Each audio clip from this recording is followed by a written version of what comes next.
Baka malas yan sa klase. Salamat po, Inay. Salamat talaga, ang bait talaga. Oo nga ate, ang ganda-ganda pa nga eh.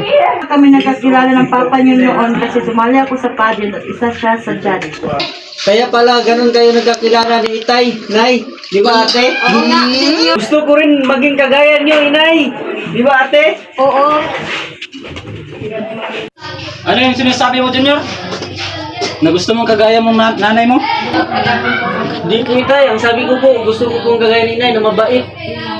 Di ba po Inay?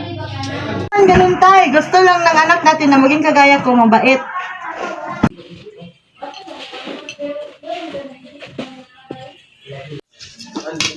Di paano maging pulis to? Ang lambot-lambot. Walang katigas-tigas. Kamay mo. Hindi lang puro talino. Dapat matigas din.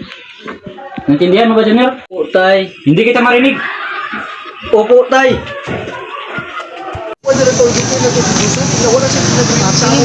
Sana matanggap na ako ni Papa na bago ako. Matanggap ka rin niya, kapatid.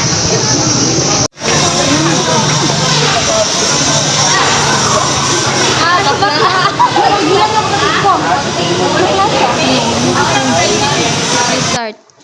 Ayusin mo, Junior. Ayusin mo, pinakad mo. Ang ilagad mo, Junior. Ang galing-galing mo talaga. Uy, Junior!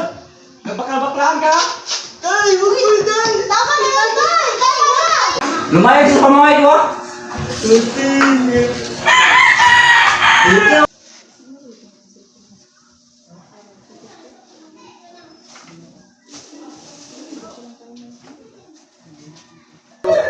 Ate, pwede pa si Junior dyan muna sa inyo kasi pinalaya siya ni John Lloyd. Bakit? Anong nangyari? Nahuli si Junior ng tatay niya na nagsusuot ng damit pang babae. Lima yun ha. Oh, sige ate.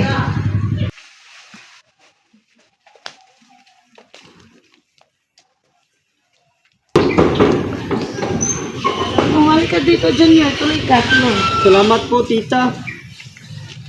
Okay ka lang ba? Kumusta ka? Okay ka lang ba, Junior? Huwag mag-alala, di ka pababayaan ni tita. Salamat po tita. Hindi dahil po sa inyo. Hindi ko alam kung saan po ako pupulutin ngayon. O siya, matulog ka na. Para bukas, tuturuan kitang magupit at mag-makeup. Sige po tita.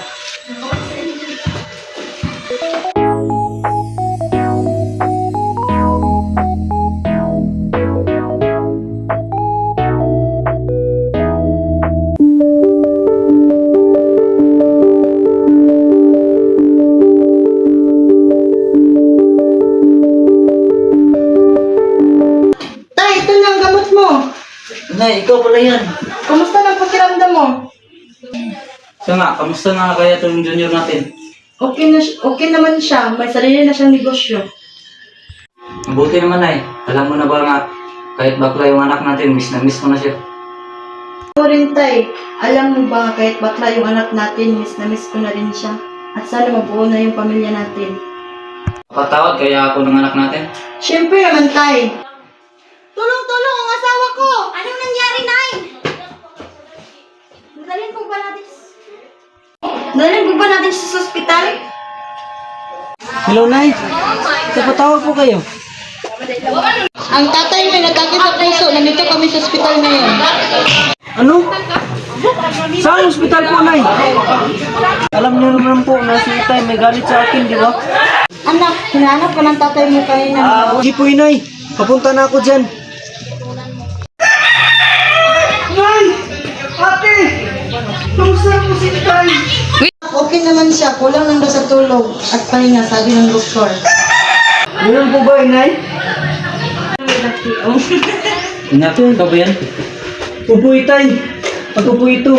Sana mapatawad mo ako sa lahat ng kasalanan na ginawa ko sa iyo. Sino po ba namang anak ang hindi makapapatawad sa kanyang mga magulang po? Itay, magpalakas po kayo nang makauwi na tayo sa bahay. O anak, para mapunan ko ang mga pagkukulang ko sa bila. Isa naman. Ako rin po Itay. Tay, Nay, Ate, simula ngayon ako na mag-aalaga sa inyo para naman makabawi ako sa mga pagkukulang ko sa inyo noon bilang isang anak at kapatid.